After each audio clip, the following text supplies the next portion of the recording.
Good evening, and thank you all for joining this virtual community conversation to discuss COVID-19 vaccinations. My name is James Worsley, Chesterfield County's Deputy County Administrator. Over the past several months, I've had the incredible opportunity to have a front row seat to the exhaustive work being done by the Virginia Department of Health's Chesterfield Health District. I've also been fortunate to help Chesterfield County government prepare from the local perspective. I know there has been some confusion about how each of these entities operate, so I'd like to take some time now by briefly explaining. The VDH Chesterfield Health District, comprised of Chesterfield County, Powhatan County, and Colonial Heights, is separate from Chesterfield County government. The health district is overseen by the Virginia Department of Health, a state agency. From the beginning of this vaccine rollout, the VDH Chesterfield Health District has had many responsibilities, first and foremost, getting shots in the arms of eligible community members. Until this month, Chesterfield County government did not have the legal authority to assist the VDH Chesterfield Health District to administer vaccines to the public, hold public vaccination events, or help manage the data associated with vaccination wait lists, pre-registrations. We were allowed to simply begin vaccinating eligible county employees who fell under phases 1A and 1B and share vaccine information with the public. An agreement was signed last week between Chesterfield County and the Chesterfield Health District. The agreement allows the county greater latitude in the types of resources and support we can provide to Chesterfield Health District. Chesterfield County government is proud to now partner with the Chesterfield Health District in getting residents vaccinated as quickly and efficiently as limited vaccine supplies will allow. There will be more later in tonight's program about the data sharing and the information technology assistance we are already providing the Chesterfield Health District. And in the coming weeks, we will be providing even more information on how we plan to assist the health district. So let's talk a little bit about tonight's event. I've been involved in numerous COVID-19 vaccination meetings, and to put it plainly, the process of vaccinating a health district is enormous and very complex. So tonight, we want to speak directly with you, the residents of Chesterfield Health District, to explain the process. First, I'm going to tell you a little bit about our panelists. First, Chesterfield Health District Director, Dr. Alexander Samuel, will provide an overview of how the vaccines work, their effectiveness, and how they are being distributed. Then, we're going to Chesterfield County's Chief Administrative Information Officer, Barry Condry, will discuss how Chesterfield County government is supporting the state's data management efforts related to vaccine distribution. And finally, Chesterfield's Director of Citizen Information and Resources, Emily Ashley, will facilitate a Q&A session with Dr. Samuel and Barry by asking questions submitted to us online before this event, as well as questions asked during the event on Facebook Live. Now, please join me in welcoming Dr. Samuel, our Chesterfield Health District Director. Dr. Samuel. Good evening, everyone, and thank you so much, Dr. Worsley. Good evening, everyone, and thank you, Dr. Worsley, for that introduction. I'm glad to be here tonight to talk about vaccines and the vaccination rollout in this health district. So I plan to cover a very broad swath of terrain, starting with helping folks understand more about the COVID vaccines that are currently available.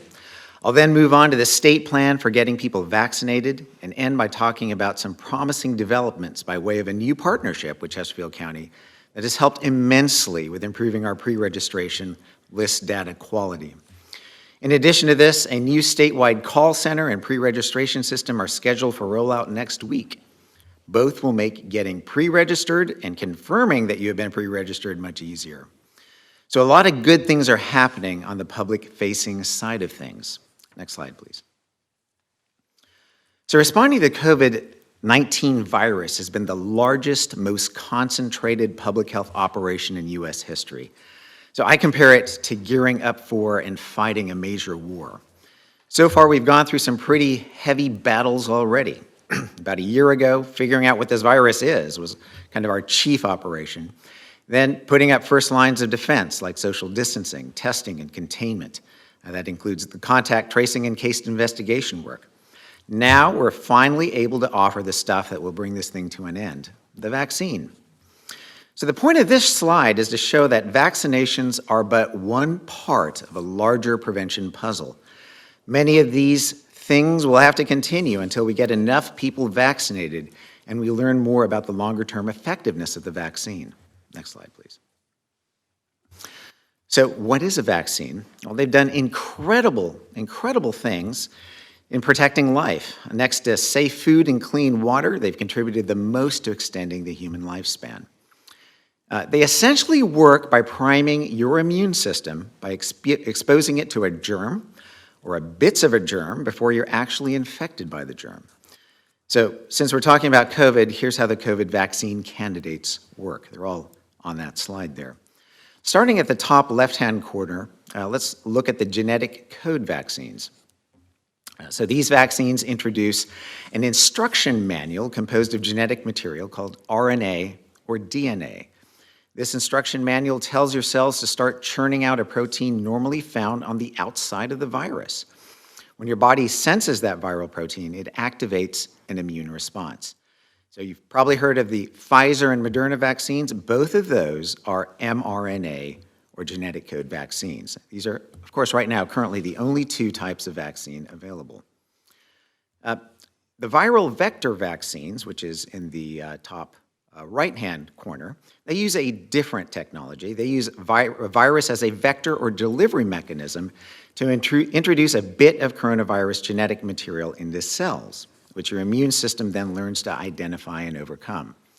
So the AstraZeneca and Johnson & Johnson vaccines use this approach. Subunit vaccines in the bottom left use a more traditional method that delivers viral fragments, either the dead husk of a virus or its disembodied proteins. These fragments can't replicate and cause infection, so they don't make you sick, but they do trigger an immune response. Novavax is a company using that technology. And finally, in the lower right-hand corner, there are weakened or inactive vaccines, which are an older approach. Many older vaccines have been developed this way. And so this method uses the virus itself, but scientists cripple or kill it completely to ensure it doesn't cause an infection, while, again, triggering your immune system to respond. So companies using this are many that are currently overseas, in China, for example. This approach is being used to develop vaccines. Next slide, please. So I want to talk a little bit about the approach to developing COVID vaccines, which differs from the traditional approaches. There's a lot of questions about how we got these vaccines relatively quickly, but I want to assure you that the process has been the same. It's just that there have been scientific methods allowable that have simply sped it up. So there are two timelines on this slide. So looking at the top timeline, which shows regular vaccine development, it can take about a decade or much more when you start from scratch. And this includes the time necessary to conduct basic research, do vaccine trials, and then get the appropriate approval for use.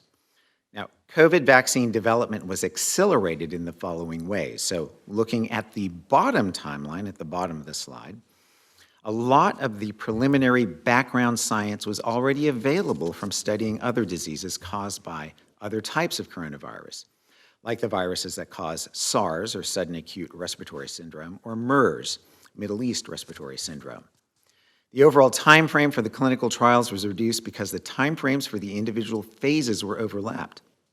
Now, these phases look at safety, effectiveness, or how well a vaccine prevented disease, and then a combination of safety and effectiveness. That's phase 3. Now, a huge time-saving difference was starting vaccine production while clinical trials were going on. So companies were able to take the risk of producing vaccine even before they passed all the necessary safety and effectiveness trials because the government covered their costs even if their vaccines failed. So this meant that a stockpile of vaccine could be built up, and when a vaccine candidate made it through all the necessary regulatory steps, it could then be made available to the public immediately. Vaccine candidates then go through federal review before being released for public use. Next slide, please. So vaccine efficacy or effectiveness is a measure of how much a vaccine protects the people who get vaccinated with it, compared to those who do not. Both the Pfizer and Moderna vaccines show very high levels of efficacy. At this high level of protection, it is excellent because it spans all ages, races, and ethnic groups that were tested. Compared to the efficacy of a flu vaccine, which sits around 50% in a good year, seeing a vaccine that's 95% effective is outstanding. So far, these vaccines have demonstrated very high levels of safety in clinical trials as well, since they've been made available to the public. Safety evaluations were conducted during the clinical trials when the vaccine was being tested. Then the federal government reviewed all the available evidence from these studies and issued an emergency use authorization in December, allowing use of the vaccine. There is continuous monitoring going on even now and will continue, officially known as Phase 4 trials. So no significant safety concerns have been issued to date. Next slide, please. I want to kind of switch and talk about the vaccine itself. Now, for the two currently available vaccines, the Pfizer and Moderna vaccine, 2 doses are needed in the timeframes indicated. So 21 days between doses for Pfizer and 28 days between doses for Moderna. However, the CDC has issued guidance that the second dose for both of these vaccines can be delayed for up to 6 weeks or 42 days if a delay is unavoidable. This delay should not affect the effectiveness of either vaccine. Now, it's very important to note that you must get the same type of vaccine for both doses. And the most common side effects include some pain at the injection site and fatigue. Some people experience low-grade fevers. Next slide, please. So who can get the vaccine? The Pfizer vaccine, anyone 16 years old and older. Moderna, anyone 18 years old and older. Children and adolescents outside of these authorized age groups should not receive COVID-19 vaccination at this time, although there are trials in place ongoing to determine their safety and effectiveness in children. Pregnant and lactating women can take it as long as those who are, as well as those who are considering becoming pregnant.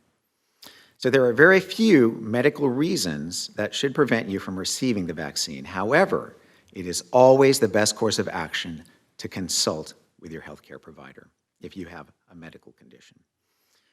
So I'll address some precautions to receiving the vaccine on the next slide. Next slide, please. I know there's a lot on this slide. I wanted to focus primarily on the allergy portion specifically, and you'll find that right in the middle of the slide. Now, all of this applies to the Moderna and Pfizer vaccines currently available. When we get to new vaccines, there will be different guidance for each one of them. So again, looking at the allergy portion, that's the middle row there. Green, of course, means you can go ahead and take it. Yellow means caution, and talk to your doctor first. And red means don't get it if the allergies listed apply to you. So let's look at the green section a little bit. That references allergies. You can get one of these vaccines even if you have allergies to oral medication or have a history of food, pet, insect allergies, and a family history to allergies. Note that you should be prepared to stay on site after your injection, regardless of whether you have allergies or not. 15 minutes for anyone getting the shot, and 30 minutes for anyone who has had an anaphylactic or severe allergic response. In the yellow or caution section, you should consult a medical professional if you've had a history of immediate allergic reaction to vaccines or injectable drugs. If so, speak to your doctor about consulting an allergist. People who should not get the mRNA COVID vaccines, that's the Moderna and Pfizer vaccines, in the red section, are those who fit the following categories. If you've had a severe allergic reaction, for example, anaphylaxis, after a previous dose of an mRNA COVID-19 vaccine or any of its component, If you've had an immediate allergic reaction of any severity to a previous dose of an mRNA COVID-19 vaccine or any of its components. And finally, if you've had an immediate allergic reaction of any severity to polysorbate, which can potentially cross-react with a vaccine ingredient called polyethylene glycol. Next slide, please. Talk a little bit more about that right now. So this slide lists the ingredients within these two mRNA vaccines, both the Pfizer as well as the Moderna vaccines. It's, I think, always a good idea to know what you're putting into your body. Let's take a kind of a brief overview of these ingredients. So you can see that these ingredients include the mRNA, again, that's the active ingredient. Then there are lipids that simply help move the mRNA to where it needs to go inside of your cells. And then a number of chemical stabilizers. These are the salts, sugars, and buffers listed in the lower left-hand corner. So polyethylene glycol is a component, and this is all within the blue box. I just mentioned that individuals who are allergic to it should not get the vaccine. So what is it? It's an active ingredient in medications. It's also a primary ingredient in osmotic laxatives and oral bowel preps for colonoscopy procedures. It's used in a process called pegylation to improve the therapeutic activity of some medications. Polyethylene glycol can sometimes cross-react with polysorbates, which are included as an active ingredient in some vaccines and other therapeutic agents. I think all of this to show that there are relatively few things in these vaccines that are potentially allergens or allergy-causing. Next slide, please. So let's talk some about the important ways that you can be prepared when you get your vaccination. Before receiving the vaccine, it's important to see if the COVID vaccine is recommended for you right now.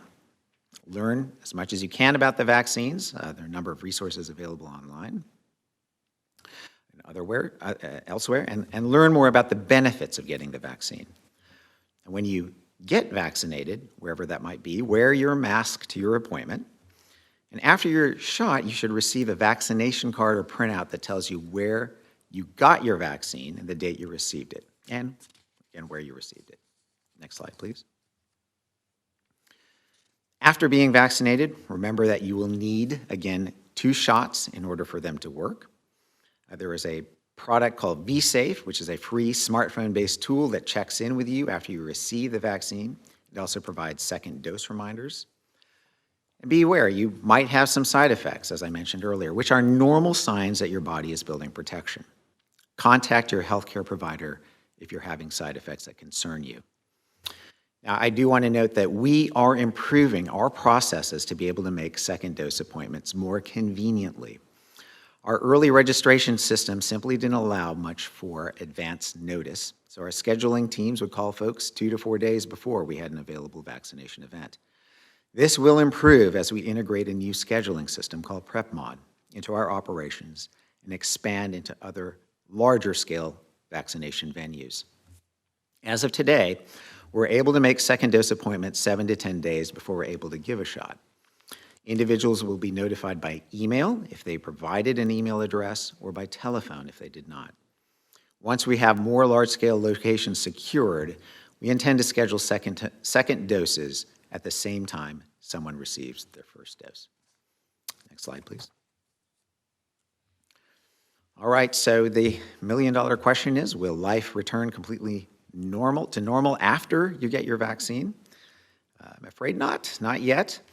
We'll have to continue those practices that we know work, partly because we don't have much data on how long the vaccine is effective, even though we have great data that the vaccine is very effective.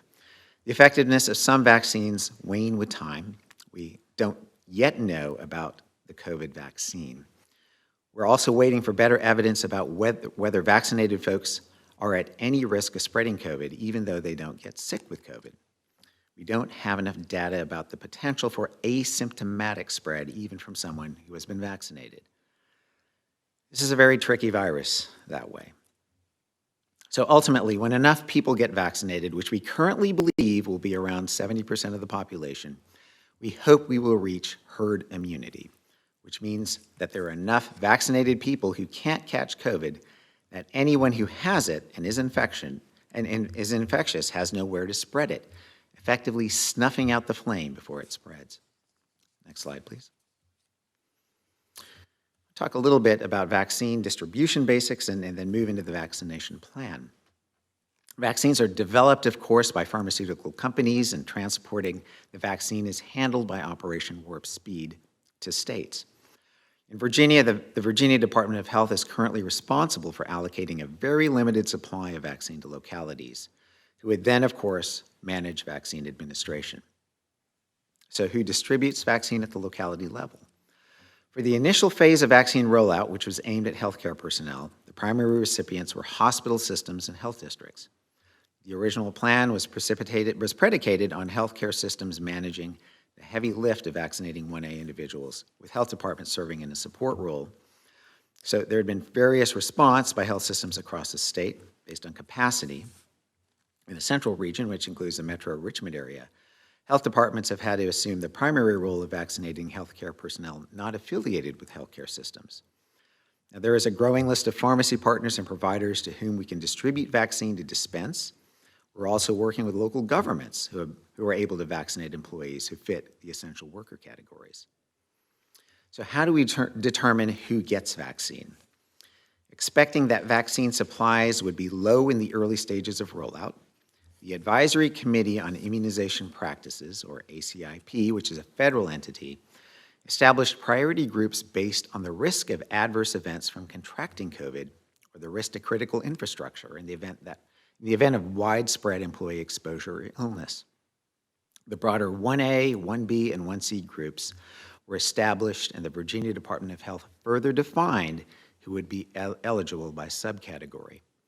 These categories have changed over time and are noted in the next slide.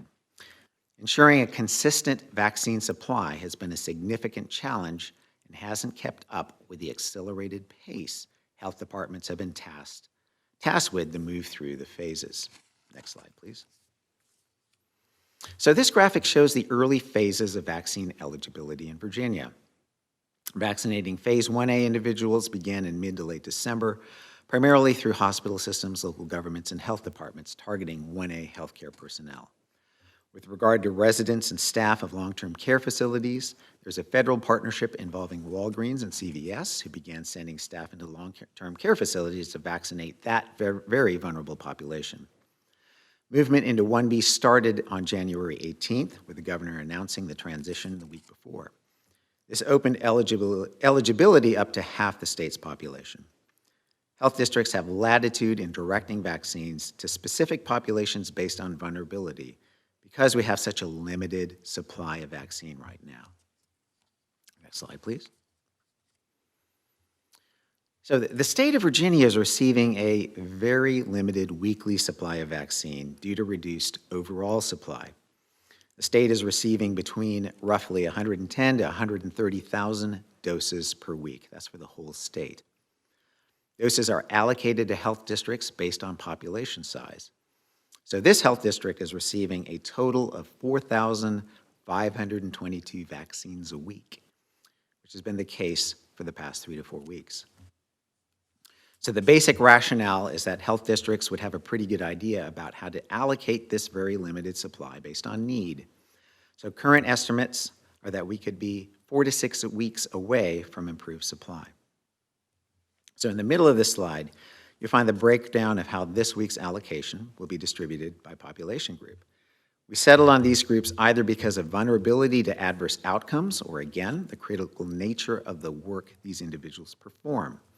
It includes more direct allocation to seniors, which will certainly be expanded, a portion to essential workers, and we're still vaccinating individuals in our 1A population. But the number of individuals in that group requesting vaccine has declined significantly. The list at the bottom further defines the essential worker and senior populations who we're aiming our vaccination efforts at. Individuals over the age of 75 have the highest risk for COVID-19 associated morbidity and mortality. Individuals 65 plus with an underlying health conditions also have a higher morbidity and mortality risk. Next slide, please. So the VDH Chesterfield Health District welcomes the support and cooperation from the Chesterfield County government. This agreement is what has made it possible for us to work with the Chesterfield County government's Information Technology Department to aggregate the data from the VDH portal, the Health District online interest forms, and from our district call center. So this is a great way to partner in an incredibly vital area. Health departments are good at vaccinating people. We're not so good at creating public-facing systems that help pre-register and schedule people. More will be shared after my presentation by Chesterfield County's Information Technology Director, Mr. Barry Condry. Next slide, please. So responding to COVID-19 remains the Commonwealth's highest of priorities. VDH is launching the Virginia COVID Information Center next week to meet the current demand and needs of our residents and workers. The 1-877 number will be released the week of February 15th. The Virginia COVID Information Center will improve upon existing Virginia Department of Health and local district COVID-19 response capabilities and support equal access to all Virginia residents' populations. The hours of the COVID Information Operations Center will provide support for residents 7 days a week from 8 a.m. to 8 p.m. There will be 750 agents with the potential to ramp that number up with both Spanish and English-speaking agents, as well as a language service to assist those who speak other languages. Based on the state's limited supply of vaccines, Virginia is still prioritizing those individuals most at risk of contracting COVID-19 and certain occupations based on CDC guidelines. Now, with respect to the forthcoming state pre-registration tool, this tool will better help coordinate the COVID-19 vaccination rollout in the most fair and equitable way possible for all Virginia residents and workers. Residents and workers that pre-register will be contacted when it's their turn based on eligibility requirements. Our new centralized COVID Information Center will not be perfect overnight. It might take a week or two to overcome some initial hiccups, but we're being assured that a lot is being invested to make it work well. Next slide, please. The next two slides have some good, up-to-date resources if you're interested in learning more. I thank you for your time and attention. I'll now turn it back over to Dr. Worsley. Thank you, Dr. Samuel. That was some very informative information, and I know that you're going to keep us informed in the weeks ahead as information continues to change. Switching gears just a little bit, I want to move to my colleague, our Chief Information Officer, Mr. Barry Condry. I know that we've received many questions, particularly from our citizens as it relates to some of the technical comments, such as, where am I on the list? I filled out the list, but I don't necessarily know where I am. Am I number 599? Am I number 634? So maybe you can provide a little bit more insight, Mr. Condry, as to some of the information that you want to share tonight. Thank you, Dr. Worsley. Thanks to the partnership between the Chesterfield Health District and Chesterfield County government, we've been able to use some of the talented resources of the county to aid in the data handling, to aid in the citizen communications, and to aid in the review of the new centralized systems that the state is creating to manage the vaccine rollout.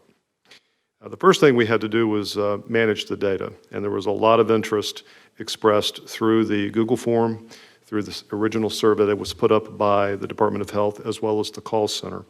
6 days ago, we received this pre-registration data, and it was about 100,000 records, contact information from 3 sources that Dr. Samuel talked about. It's all in a spreadsheet format with many duplicates. It's not the kind of thing that you could readily or easily import into a database for processing. So the first step was to remove the duplicates, taking care to preserve the first entry that a resident may have made.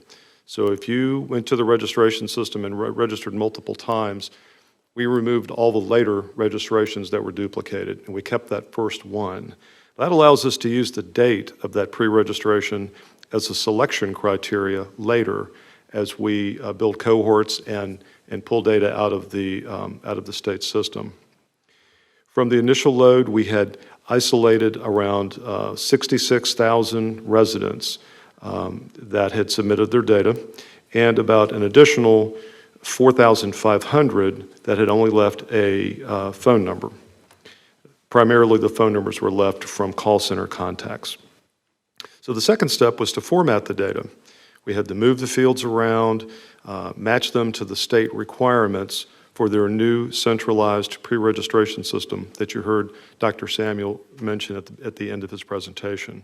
This is highly important. This is where your data goes to the state system, which will then be used to manage the points of distribution for the vaccine in the state. The third step, obviously, is to transfer that data to the new centralized VDH registration database system. That is underway. I'll have more about that in just a minute. One of the primary goals at the outset of this effort was to notify all of the registrants via email that we have their pre-registration information. We call this the "We Gotcha" email internally. We give them that peace of mind that their information has been received, it's in the database, and they can rest easy that it will be transferred. I'm happy to report that that took place today. We have notified via email 65,000 individuals as of about 30 minutes ago. 50% of those emails had been opened.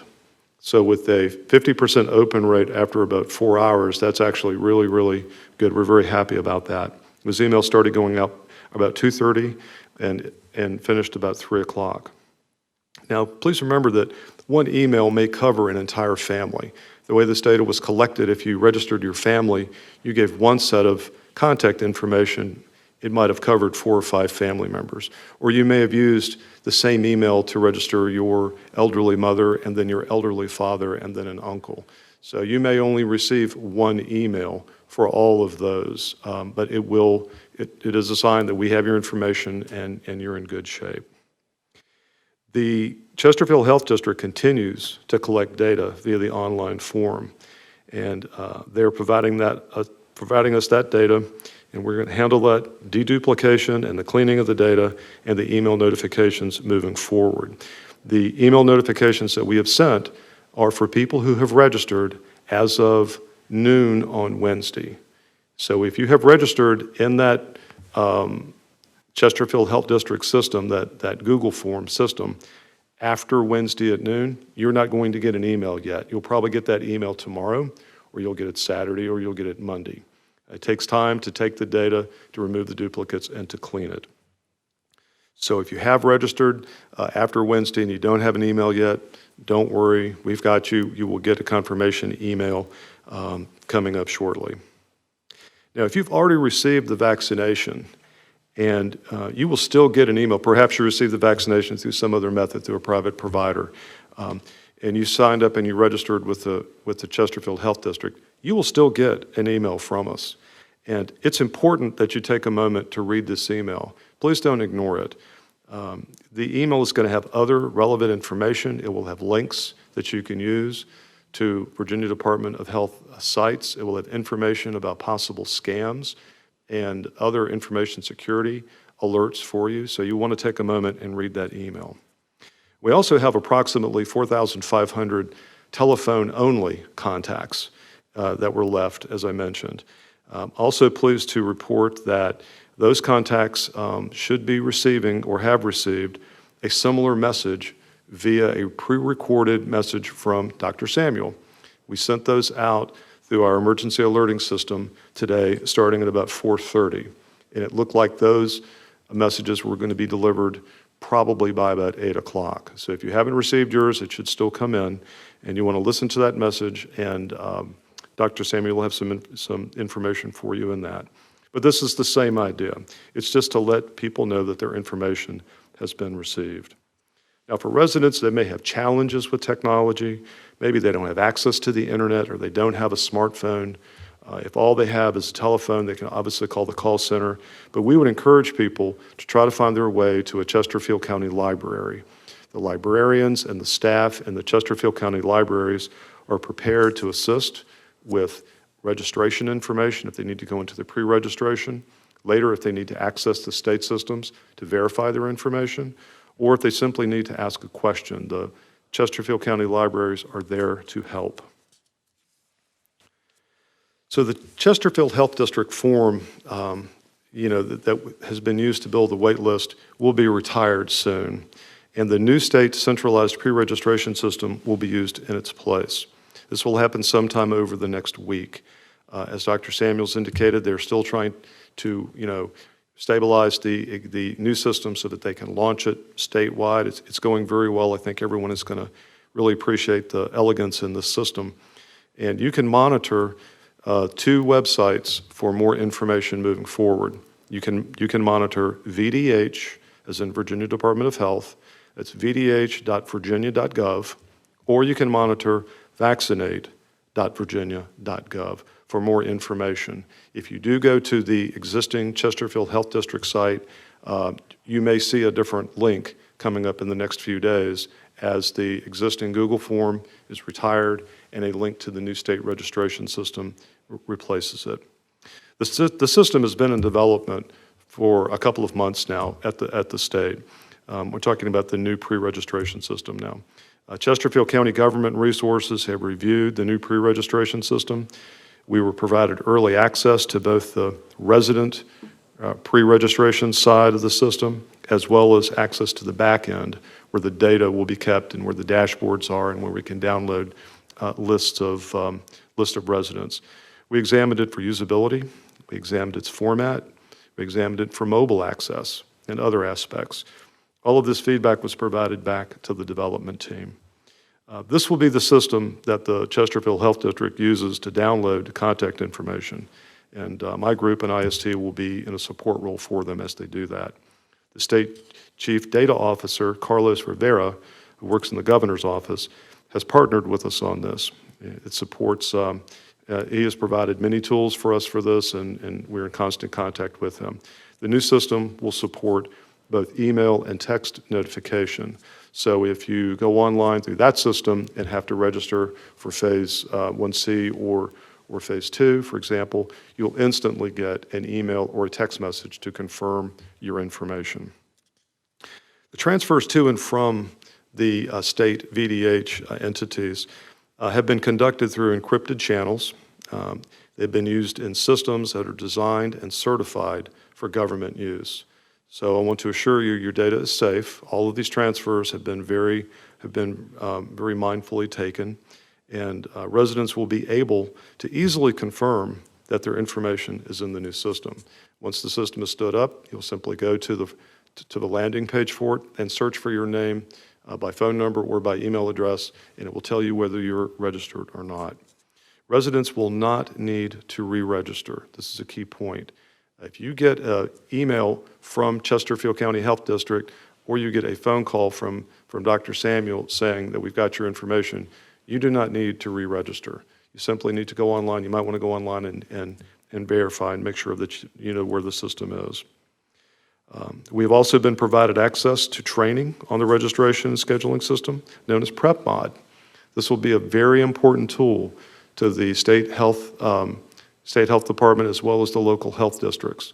This is where people are actually filling out consent forms and being scheduled into vaccination pods. And the integration of those two systems is something that our group is helping and assisting the Chesterfield Health District in. You may, so one thing I want to leave you with is if you get an email from us, remember, we have your data, we have your contact information, you're in good shape. If you do not get an email from us, if you think you've registered through one of these other means, one of the 3 methods that Dr. Samuel talked about, you called the call center, you went online and you filled out the form, or perhaps you registered very early. If you don't get some kind of positive confirmation from us via email or phone, we want you to go back in right away and register. Okay, we are taking this data on a daily basis from the health department, cleaning it, and doing the notifications. We want you to have peace of mind that your data is included, will be included in the state system's processing. And as long as that system is online with the local health district, we will be providing the notifications. And that's the end of my comments, Dr. Worsley. Thank you. Thank you, Barry. We appreciate that so much. I know that the 65,000 registrants that you mentioned do take comfort in knowing that we got you to receive that email today. We're going to turn the tables just a little bit. We're going to start talking with our colleague, Emily Ashley, who is the Director of Citizens Information and Resources. She's going to take us through some Q&A. So without further delay, Emily? Thank you, Dr. Worsley. We're moving into our question and answer portion of this evening. And first of all, we want to thank all of you. We've had hundreds of people who have submitted questions before this evening's broadcast, and so we appreciate all the questions that we have and the questions that we will get this evening to be able to answer. We know we won't be able to get to all of these questions this evening, but in the next coming week, we will work to post the questions with answers up on our www.chesterfield.gov website, so people will be able to get the information they're seeking. So with that, I will be asking Dr. Samuel and Barry the questions. So first of all, we would love to understand, if you're in a phase, is there an order that's going within that phase? Dr. Samuel? Yeah, and this is a very good question. I touched on this a bit in the PowerPoint. So the phases have been established because of the expectation of a very limited supply of vaccine early on. And so phase 1A, again, are healthcare personnel as well as individuals who are in long-term care facilities. Phase 1B includes individuals who are in senior populations, those who are 75 years and older, those 65 and above, as well as individuals who are in essential worker categories, and there are several of those. So within each of those phases, there are sort of, I would say, priorities based on potential for vulnerability of serious outcomes from having COVID, or vulnerability for losing a critical workforce in the event that exposure in that workforce takes out a lot of those workers. So health districts have been given some latitude with respect to kind of thinking about that vulnerability, and so at least here, for right now, within phase 1B, 1A is certainly the same. Again, individuals who are healthcare professionals, long-term care residents who are being vaccinated. In 1B, we are looking at primarily seniors who are 75 and older, and individuals who are 65 and older with underlying health conditions. And that is primarily because of the limited supply of vaccine we're getting. Again, only 4,525 doses per week are going to this entire health district. And there's a fairly significant number of individuals in that category that I mentioned. And then in addition to that, of course, are the essential workers, and they are actually listed by the CDC, the American Council of Immunization Practices, in sort of a priority order. So the first three tiers include individuals who are in public safety, as well as fire, hazmat, teachers in K through 12, and then workers in homeless shelters, as well as corrections. And then the list goes on. There's a total of 9. I just listed 3. Thank you. Linda on Facebook has asked, where, who, and how many are being vaccinated right now? Yeah, so again, limited number of doses, 4,525. And most of those individuals are being vaccinated through a couple of different modalities, one of which is through health department vaccination events. So currently, we are vaccinating approximately 1,000 to 1,200 people per week at a point of dispensing location here at the Chesterfield County Fairgrounds. Now, these are not open to the public. These are by appointment only. And again, we are focusing on individuals in the 1A category, healthcare personnel, as well as the senior populations that I outlined earlier. Another venue by which individuals are getting vaccinated is through local governments who have occupational health venues, and they can very easily vaccinate individuals who are in the top 3 tiers of essential worker categories that I mentioned earlier. They happen to align very well with local government and essential workers. The final way that we are vaccinating individuals are through partnerships with a list of pharmacies and providers. We are supplying them with some vaccine over the course of this period, and they in turn are reaching out to individuals who are on our waiting list and providing them scheduled vaccinations. Great. So we know we're getting a little over 4,000 vaccines a week, but overall, since you all have started this effort, how many vaccines has the health department received? Overall, oh, that's a good question, and I wish I had that data right here in my fingertips. Yeah, so I mean, you would have to multiply that 4,525 by 4 weeks essentially, since we've been kind of in this drought, plus an additional number prior to that period, so roughly from the middle of December to about January the 15th, where supply was suddenly literally shut off. I don't have those numbers, I'm afraid, in front of me. That's certainly something that we can provide. Barry, can you please remind us if we are on the list because we've signed up through the Chesterfield Health Department and you signed up weeks ago, how do I know that I'm still on that list? Right, so that's a key question everybody wants to know, right? How do I know that I'm on the list and I'll be called? So as I said earlier, if you signed up through the Chesterfield Health Department and you provided your email address, you should have received today a confirmation email from the Chesterfield Health District. It will have the VDH logo on it. It will have a lot of links. It will have a ton of information. You should have received that. I would encourage everyone to go look for the email if you registered, because email being what it is on the internet, it may have been delivered to your spam folder, your junk folder, someplace else. You may have to go look for it because it is a out of the blue email. But that is your confirmation that you're in the list. If you left only a phone number with us, then you would have received a voicemail from Dr. Samuel. Now, if you registered weeks ago and you don't get an email from us, I would encourage you to go back to the sign-up site at vdh.chesterfield.gov, vdh.virginia.gov/Chesterfield, look under the 1B section and register again. If you do not get that email from, if you can't find it, it's not in your mailbox anywhere. And then you will get a confirmation from us within a day or two. And that is your sign that you are actually signed up and your information will be given to the state in the centralized system. Thank you. Barry, I have another question for you.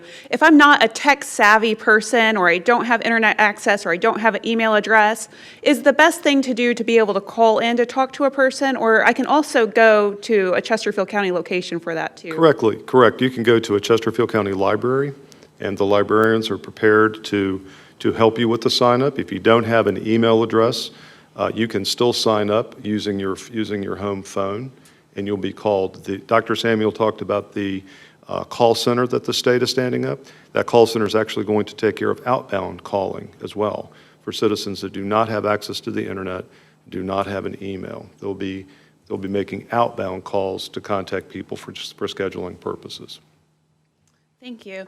Dr. Samuel, early on, we know it takes the entire community to roll out this vaccine, and early on, HCA had received some vaccinations to help with our first responders and also physicians. Now, did this take away from the Chesterfield Health District's doses? Yeah, so early on, hospital systems across the state were enlisted as vaccination partners in the manner that you just described. HCA has a very large footprint, both here in this county, but in the metro region as well, Richmond metro region, and across the state. Just by the way allocation worked, given that they are headquartered in this particular part of the state, the distribution numbers were reflected as being distributed to their HCA location here. They have continued, of course, to vaccinate, I think being excellent stewards of that vaccine to the point where my understanding is now they have more or less used up the supplies that had been originally given to them. Thanks. Kim has asked, of the 4,525 doses that are being received, how many of those are being distributed to Chesterfield County employees and the essential workforce in that category? Yeah, that's right. So again, that 4,525 is for the entire health district. So that includes Powhatan County, the city of Colonial Heights, as well as Chesterfield County. So we are distributing roughly half that amount, very close to half that amount, to local governments to vaccinate their essential workers.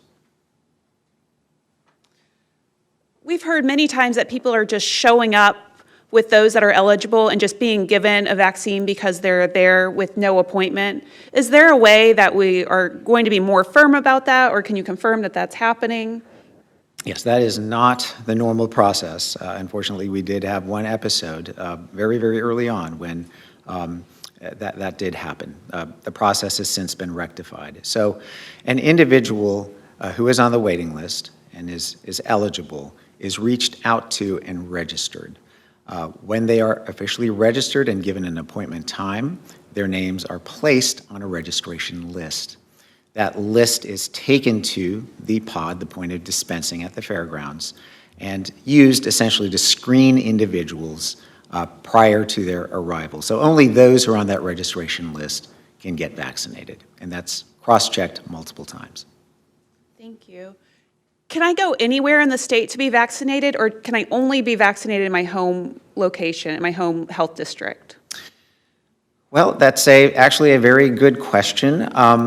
And it sort of depends on somewhat the flexibility, I think, in your area where you live. You know, individuals who work in one area and live in another area have that ability to be vaccinated where either they work or live. And I think a lot of health districts are working very closely together, for example, here in the greater Richmond metro area, to provide that sort of convenience. I know that's happening in other parts of the state as well. Thank you. We saw this week in the news that CVS rolled out their vaccine registration. Can you talk a little bit more about that registration? If I've signed up on the health department's website, do I also need to sign up with CVS? How's CVS talking with the health department? There's all sorts of questions that are surrounded the CVS rollout. If you could explain a little more of that, please. Right. Yeah, there was an attempt initially, actually there was a lot of work over the course of this past weekend to try and jive our waiting lists with the CVS opportunity. Unfortunately, that simply was not able to be worked out. The technology fell through, in essence. So our health district waiting lists are not part of the CVS process. You will have to independently apply through CVS to get a vaccine there. There's no connection statewide between VDH lists and CVS. Okay, so is that another opportunity people should also try to That is register? definitely, yes, I'm sorry, Emily, yes, that is definitely another opportunity for registration. Okay, thank you. Barry, what if I don't get a confirmation email? Helen on Facebook has asked this. If we don't get a confirmation email, what should we do? Anyone who thinks they have registered and does not get a confirmation email, we advise them to go and register again. Okay, so when they register this time, we will see the data much more quickly. We have people focused on that, and those confirmation emails will be sent out at that point. So we would advise them to go and register again. Okay. And Barry, another question. If we know that this new Virginia VDH system is going to come out, should I just wait and maybe register next week? Residents are certainly welcome to do that. We would tell them that they can certainly also register right now with the health department, and we'll make sure that that data is transferred. It's a personal preference. Frankly, I would rather go ahead and register, get the confirmation email, and know that it's taken care of. So I would advise people to do that. They're welcome to wait if that's their choice. Dr. Samuel, are you continuing to vaccinate people in 1B that are not 65 and older? So again, if an individual falls into the essential worker category, it is very possible that they will be younger than 65. So that is a group that could get vaccinated, obviously. as I mentioned earlier, one of the primary areas of focus is to target those vulnerable based on age. So our focus is on individuals 75 and older, as well as 65 and older with underlying health conditions. And following up on those underlying health conditions, can you confirm that 16 through 65 with the chronic condition are in 1B? So you are correct. They do fall into the larger 1B bucket. We are not yet at that point, again, given our limited supply, but we are hoping to get to those individuals soon. Okay, and you've also talked about, we know we have a limited amount of vaccines that are in Chesterfield and the CVS rollout. Is CVS getting a different allocation of vaccines, or are they taking up some of your vaccines that the health department's receiving? Yeah, that's a very good question. CVS is getting supplied through the federal government. So they are not taking any of the state supply. So my understanding is right now they're getting 29,000 doses of vaccine for this initial rollout. I can't speak to future allocations. On the news, we've seen other states that have done drive-through vaccination clinics at large sports stadiums. Are there any plans in the works to do that here in Chesterfield or within the region? Yeah, that's a really good question. Logistics for that are a bit tricky, let's put it that way. I am not aware of any drive-through vaccination events so far in the Commonwealth, although that is something that would be wonderful once we have that capacity. I think one of the biggest challenges that we need to work through is the post-vaccination waiting time that I mentioned earlier. Again, individuals who are vaccinated have to hang around for at least 15 minutes. Those who could potentially have an allergic reaction have to remain 30 minutes. So managing that with vehicles, adds another component to it that still has to be worked through. Thank you. Diane on Facebook has asked if we can still register directly with CVS rather than VDH, or should we do both? You probably, to be on the safe side, you could certainly do both. The systems are not connected. I want to make that clear again. So CVS has its own registration system. VDH has its own. The VDH waiting list will not be used to supply the CVS waiting list. Going back to our vaccine numbers of those, approximately 4,500 doses, and your closed pods are only giving about 1,500 per week. Where's the other half going? Is towards our essential employees? Yeah, so again, the 1,000 to 1,200 doses that we are doing in our pod are just a portion of that 4,500 doses. About half of that total, more than 2,000, are going to essential workers. And then the remaining doses are being distributed through our pharmacy and provider partners. So all the doses are being accounted for each week. We know we have thousands of people that are sitting on our list. How are the individuals being pulled from the list when they sign up? Is it just a timestamp? Is it alphabetical? Is it by their age? How does that name get pulled for their turn to get vaccinated? Yes, so again, we do every effort to sort by vulnerability, as I mentioned earlier, in terms of the seniors in particular, and then list by when they signed up. So much of it is done by age, chronic conditions that we know, and then those individuals are contacted based on where they are on the list at that point. In our community, we're very thankful for our child care workers. They have been essential employees since the beginning and face-to-face with our children in the community. They're also struggling to get vaccines for their staff, and the governor has tried to make this a priority as well. So how can we prioritize the child care workers the same as our public school teachers? Yes, that is an excellent question, and I would say a struggle with us as we have been planning through opportunities, again, with limited doses and the need really to hit those who are incredibly at risk because of age vulnerability.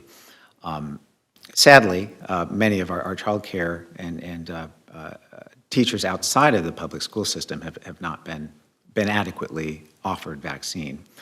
The goal is moving forward to be able to create vaccination events with some of our actual local government partners. So more to come as we're planning that. There are planning meetings scheduled for this week and hopefully by week after next, we'll be able to offer pods specifically aimed at that population. Can I indicate that I prefer to receive the vaccine at a pharmacy rather than a mass vaccine event?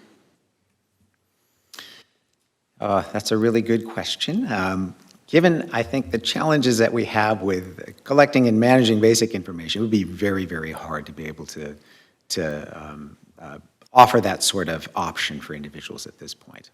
Dr. Sanders, if I may, moving forward, the state system, the consolidated system that's being stood up, I believe will give people the opportunity to say, I opt out of taking the vaccine for these reasons. I'm going to take it someplace else. I've already been vaccinated, and that's not something we can currently support, obviously, with our wait list.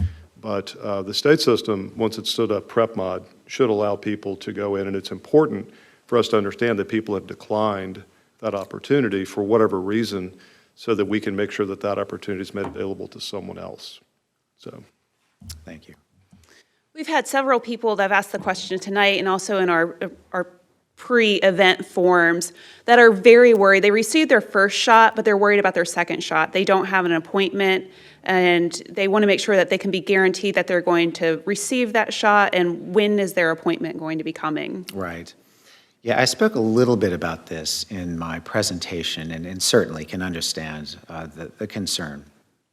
A lot of the challenge that we've had with being able to, in a timely manner, schedule second shot appointments is simply the registration systems that we've had at our disposal. They are evolving, they are improving, we've spoken about that. What we have been doing is within 2 to 4 days of a second shot clinic, we are contacting individuals individually, either electronically or by telephone, and scheduling them for a second dose clinic. As of today, given our access to PrepMod and our ability to use PrepMod, the time frame has improved. So we are trusting that within 7 days of a second shot clinic, 7 to 10 days, we'll be able to do the same thing, reach out either electronically or telephonically to schedule an individual. As we establish more larger scale opportunities to vaccinate individuals, having multiple sites for large-scale vaccines, that will enhance our capability to be able to schedule second shots, second dose clinics, because we will have, again, set up on a calendar locations for second shot clinics, and hence be able to schedule those easily. Thank you.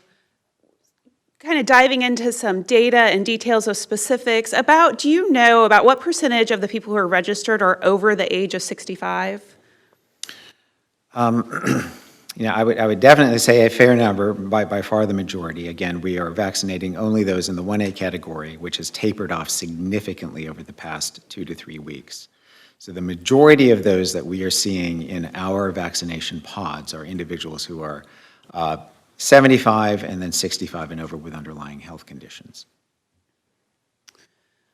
For our senior population, some are homebound and they're not able to make it to a vaccine clinic. Do we have a good protocol or a good system in place for vaccinating our homebound patients? Yes, and that is a work in progress, not simply here but across the state, is figuring out a best modality for doing so. We are better able to access individuals in congregate care settings. We had been doing that here at the Chesterfield Health District over the past week and a half. The state now has a process in place to be able to do so as well. So hoping very soon, and these are individuals who are not covered through the CVS Walgreens partnership, which is, again, addressing long-term care facilities. A big gap, however, are those individuals in sort of either single situations or a couple living alone. And again, the state is looking at ways that we can access means to be able to reach out to those individuals. Based on the amount of vaccines that we're getting, you said they are used, it's a population algorithm is how many that we are getting. Is this algorithm fair based on what the rest of the state districts are getting? Well, my understanding is it's certainly applied in the same way, so hence, it is fair in that respect.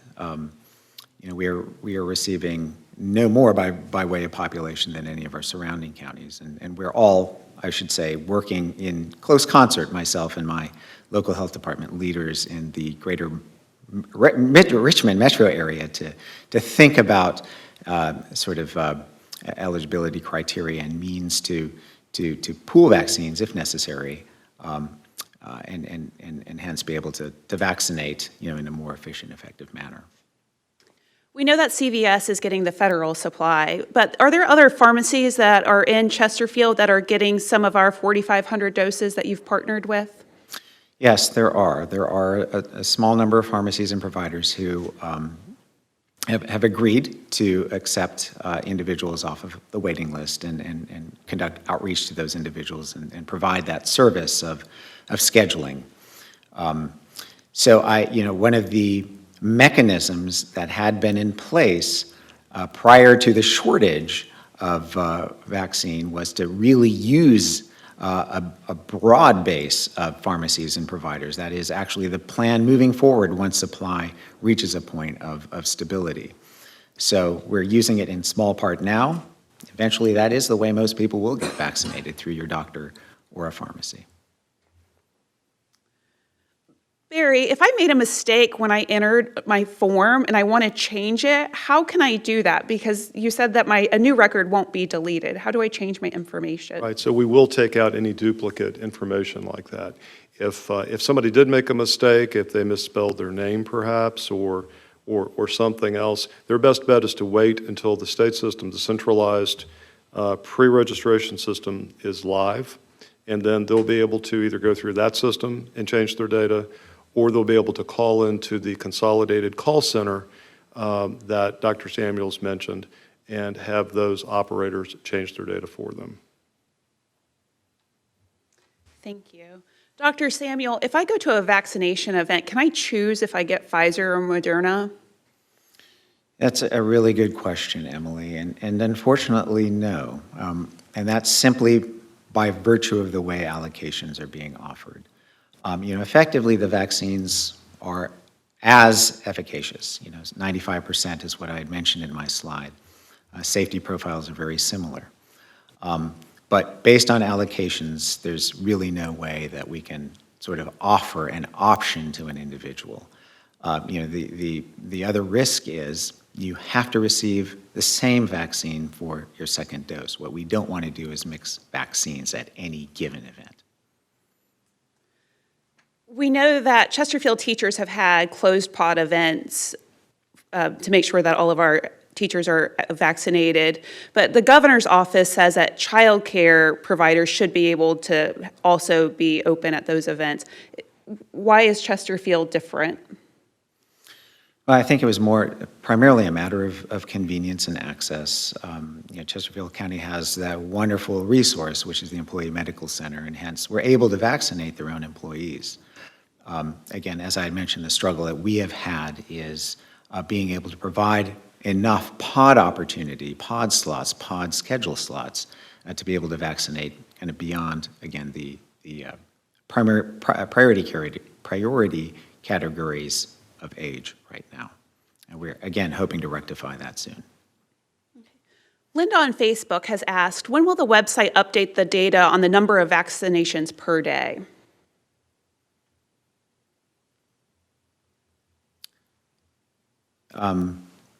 Yeah, that's a good question. I think if you're referencing the state metrics, I believe that might be once a week. I know there are now means of reporting updates for vaccine distribution, which I believe is once a week. And I'm afraid I don't know the answer to that question specifically. We can certainly find out for you. We'll make sure we certainly find that out and have it posted on our website. So how many more weeks will it take to finish vaccinating both county and public school employees that are considered to be in that 1A and 1B? Yeah, my understanding is that very, very soon, within the next, I believe, 2 weeks or so, we should be completing that number of individuals. Thank you. And I think we have one more question. So when we were talking about, we said CVS wasn't talking to the VDH system, but those smaller pharmacies that you're partnering with, they are talking to VDH, so they are pulling directly from your list. We are providing them information from our lists, yes. Okay. Well, thank you. Thank you, both Dr. Samuel and Barry, for answering our questions. And we appreciate everyone who is supplying the questions from our community. And Dr. Worsley, I'll hand it back over to you.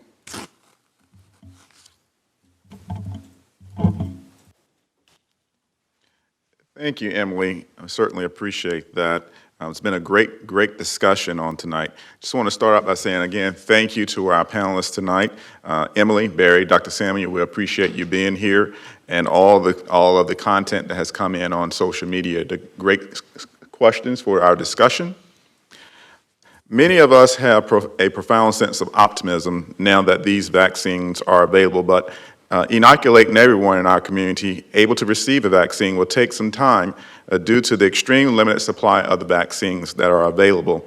Chesterfield County will continue to work with VDH Chesterfield Health District to share and provide information as it becomes available. On behalf of the VDH Chesterfield Health District and Chesterfield County government, we greatly appreciate your patience and your feedback. Together, we will become and we will overcome this pandemic, but until then, let us all continue to listen to the health experts. We ask that you wear your mask and let us move forward together, preferably while social distancing. So we say thank you and good night.